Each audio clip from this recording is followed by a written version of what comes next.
సిద్దిపేట జిల్లా గజ్వెల్ ప్రజ్ఞాపూర్ మున్సిపాలిటీ పరిధిలోని 13, 14 వార్డులలో మున్సిపల్ కమిషనర్ గోల్కొండ నరసయ్య మరియు శానిటరీ ఇన్స్పెక్టర్ రవీంద్ర ఆధ్వర్యంలో తడి చెత్త, పొడి చెత్తపై వార్డు ప్రజలకు అవగాహన కార్యక్రమం నిర్వహించారు. మున్సిపల్లోని ప్రతి వార్డులో ప్రజలకు తడి చెత్త, పొడి చెత్తపై అవగాహన కల్పించారు. అలాగే ప్లాస్టిక్ వల్ల కలిగే దుష్పరిణామాలను కళ్లకు కట్టినట్లు ప్రజలకు వివరించారు. ఈ సందర్భంగా మున్సిపల్ కమిషనర్ గోల్కొండ నరసయ్య మరియు 14వ వార్డు కౌన్సిలర్ అల్వాల్ బాలేష్ మరియు శానిటరీ ఇన్స్పెక్టర్ రవీందర్లు మాట్లాడుతూ పట్టణ ప్రజలు తడి చెత్త, పొడి చెత్త వేరు చేసి మున్సిపల్ వాహనాలకు అందించాలని, ఇప్పటికే 20 ఎకరాల స్థలం చూపించడం జరిగిందని, అది ఇప్పటి వరకు ఆ స్థలంలో తడి చెత్త, పొడి చెత్త నింపడం జరిగిందన్నారు.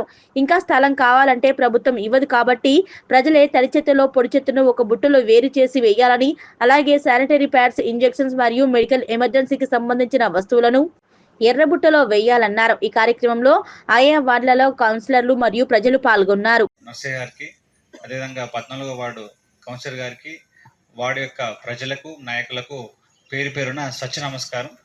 నా పేరు ఉదయ్, ఈ ఫౌండేషన్ బసిల్ ఫౌండేషన్ యొక్క ఫౌండర్ని. మన వార్డులో ఈ 14వ వార్డులో ఈ చెత్తపై అవగాహన కార్యక్రమం నిర్వహించడానికి చాలా సంతోషం.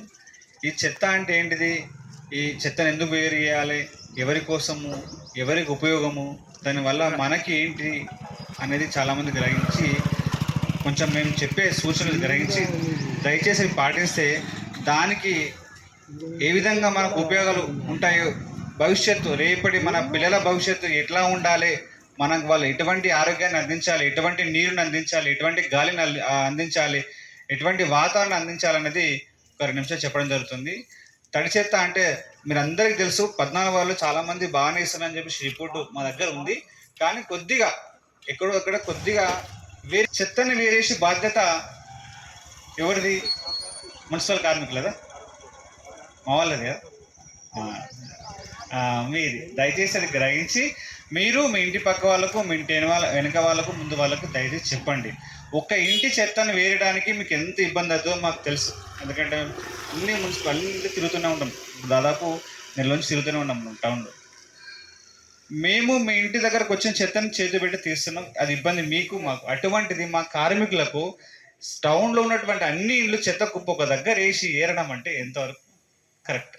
అది కొంచెం గ్రహించి మీరు మీ పిల్లలకు, మీ ఇంటి పక్క వాళ్ళకు, మీరు చాలా విషయాలు ఫోన్లలో అక్కడ ఇక్కడ మాట్లాడుకుంటూ దయచేసి వాళ్ళకు కూడా చెప్పి చెత్తని వేరు చేసే బాధ్యత మనది. మన గడప లోపు చెత్త వేరు చేయడం జరగాలి. అది షాప్ అయినా, ఇల్లు అయినా. చాలామంది షాప్లో ఉంటాయి, హోటల్ ఉంటాయి, డిఫరెంట్. 14 వార్డు ప్రజలు చాలా అవగాహన కలిగి ఉన్నారు. ఇది చాలా మెచ్చుకోదగ్గ విషయం. అందరికీ హృదయపూర్వక ధన్యవాదాలు తెలియజేస్తున్నాము. అయితే ఇంకొంచెం అవగాహన పెంపొందించుకోవడం కొరకు ఇక్కడ మళ్ళీ కార్యక్రమం ఏర్పాటు చేయడం జరిగింది. ఆల్రెడీ తడి అంటే ఏంటో తెలుసు. గుడ్డిగా సింపుల్గా గుర్తుంచుకోవాలంటే ప్రకృతి సిద్ధంగా తయారైనవి చెట్ల నుంచి వచ్చినటువంటి ఆహార పదార్థాలన్నీ తడి చెత్త కిందకు వస్తాయి. పొడి చెత్త బ్లూ కలర్ ఉంది కదమ్మా, ఈ పొడి చెత్త ఏంటంటే మానవ కల్పితం వల్ల తయారు చేయబడినవి. ఇండస్ట్రీలల్లో ఈ పేపర్ కానీ, అట్ట కానీ, ప్లాస్టిక్ కానీ, రబ్బర్ కానీ, ఇవన్నీ ఏమవుతాయంటే మానవుల చేత తయారు చేయబడ్డాయి. ఇవన్నీ పొడి చెత్త. ఇంకొకటి ఎర్రబుట్ట ఉంది కదా, ఎర్ర కలర్ అంటేనే చాలు ఈజీగా అర్థమవుతుంది డేంజర్ అని. డేంజర్ అంటే ఏంటి? ప్రమాదకరమైన ఏంటి? మనకి ఏవైనా హాని కలిగిస్తాయి, గుచ్చుకుంటాయి, రక్తం బయటకు వస్తుంది. సీజర్లు, బ్లేడ్లు, పగిలిపోయిన గాజులు, బ్యాంగిల్స్, తర్వాత ఈ శానిటరీ ప్యాడ్లు, తర్వాత డైపర్లు, ఇవన్నీ ఏమైతాయి అంటే హానికరమైన చెత్త. అవన్నీ ఏం చేయాలా? ఎర్ర బుట్టలో వేయాలి. ప్రతిరోజు ప్రతి ఇంట్లోంచి తడి పొడి వస్తుంది, కానీ హానికరమైనది చాలా తక్కువగా వస్తుంది, ఎప్పుడో వారంలో ఒకసారి అట్లా. అదంతా ఏం చేయాలంటే చిన్న కవర్లో కట్టేసి మన సిబ్బందికి ఇచ్చి హానికర చెత్త అని చెప్తూ ఇవ్వాలి. వాళ్ళు ఏం చేస్తారంటే మన బండిలో ఒక పక్కన వేరే చోట పెట్టేసుకుంటారు. దాని ట్రీట్మెంట్ విధానం వేరే విధంగా ఉంటుంది. ఇక తడి చెత్తను తీసుకెళ్ళిన తర్వాత ఇందాక ఉదయ్ గారు చెప్పినట్టుగా ఎరువు తయారు చేసి ఆ ఎరువును మనము మున్సిపల్ ద్వారా నాటినటువంటి డివైడర్ల మధ్యన చెట్లకి, నర్సరీలలో, పార్కులలో పెట్టిన చెట్లకి ఎరువుగా వేస్తున్నాం. కాబట్టి తడి చెత్త వెళ్ళిపోతుంది.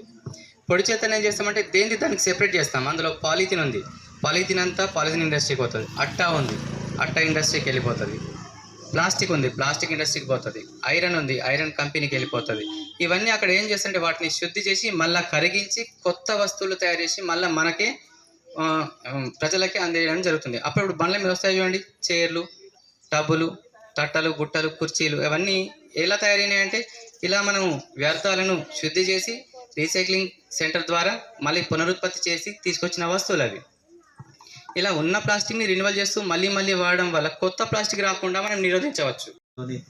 14వ వార్డులో తడి చెత్త పొడి చెత్తపై ప్రజలకి మహిళలకి అందరికీ అవగాహన కలిగించడానికి మనకు ఇక్కడ విచ్చేసిన ఈ వార్డు కౌన్సిలర్ బాలేష్ గారికి, మా ఎస్ఐ గారికి, వార్డు మహిళలకి, వార్డు ప్రజలకి అందరికీ నమస్తే. ఈ వార్డుకి వచ్చినాం అంటే రోజు చెప్తున్నాం, అంటే మీరు పేపర్లో చూస్తుండొచ్చు. కానీ ఇప్పుడు ఏంటంటే గతంలో మీరు తడి చెత్త పొడి చెత్త రెండు వేరు చేసి ఇచ్చిండ్రు, కానీ మధ్యలో దాన్ని బంద్ చేయడము, తిరిగి కలిపి ఇవ్వడం వల్ల మనకు చెత్త అనేది పేరుకపోతూ ఉన్నది. దీనివల్ల మా ఎస్ఐ గారు చెప్పినట్టు పర్యావరణం అనేది కలుషితం అవుతుంది. మనకు చెత్త వేసుకోవడానికి స్థలం లేదని చెప్తే గవర్నమెంట్ మనకి 20 ఎకరాల స్థలం ఇచ్చేది. ఆ 20 ఎకరాల స్థలము 2 ఇళ్ళు వేయాలి. మళ్ళీ చెత్త వేయడానికి మళ్ళీ ప్లేస్ ఎక్కడ, మళ్ళీ ఇంకో దగ్గర ఇవ్వాలంటే ఎవరైనా ఇంటి పక్కన చెత్త కుండి పెట్టుకుంటే మంచిగా ఉంటుందా? ఉండదు. మరి పొలాల పక్కన వాళ్ళని ఒప్పించి అది చేసి 20 ఎకరాల స్థలం ఇచ్చారు. మళ్ళీ ఇది నిండిందని చెప్పేసి పక్క దగ్గరికి పోతే వాళ్ళు ఎందుకు ఉండనిస్తారు? వాళ్ళకు అయితే వాసన వస్తుంది కదా. మన 4-5 ఇళ్ళది చెత్త ఈ ఖాళీ స్థలం ఉంది. ఇప్పుడు ఇక్కడ వేసారు అనుకోండి, మనకు రోజు కొంచెం మనకు వాసన వస్తుంటుంది, చూడడానికి ఇబ్బంది అనిపిస్తుంటుంది. మరి 20 ఎకరాలు నింపినామనంటే మళ్ళా అక్కడ ప్రజలకు ఎట్లా ఉండాలి, రోజు పీల్చుకునే వాళ్ళకి ఎట్లా ఉండాలి? అది ఎవరి వల్ల? మన చెత్త తీసుకుపోయి ఇంకో ఊర్లు వేయడము వాళ్ళకి ఇబ్బంది కలుగుతూ ఉంది. అంటే ఈ రెండు కలిపి వేయడం వల్ల మొత్తం అన్ని చెత్త అంతా ఒక గుట్టలాగా తయారయ్యి దాన్ని క్లీన్ చేయడానికి 1.5 ఖర్చు అయ్యింది. 1.5 అంటే ఎంత చెప్పండి? అంత డబ్బు ఖర్చు చేసి దాన్ని ఇప్పుడు మొత్తం క్లీన్ చేయించడం జరిగింది. అయినా కానీ మనకి ఇంకా ఒక చెత్త కలిపి ఇవ్వడం వల్ల ఇంకా మళ్ళీ రెండోసారి నిండుతుంది. అది తీసినాము, క్లియర్ అయిపోయింది. మళ్ళీ రెండోసారి మళ్ళీ నింపడం స్టార్ట్ చేసినాం. మళ్ళీ ఏమవుతుంది? మళ్ళీ సేమ్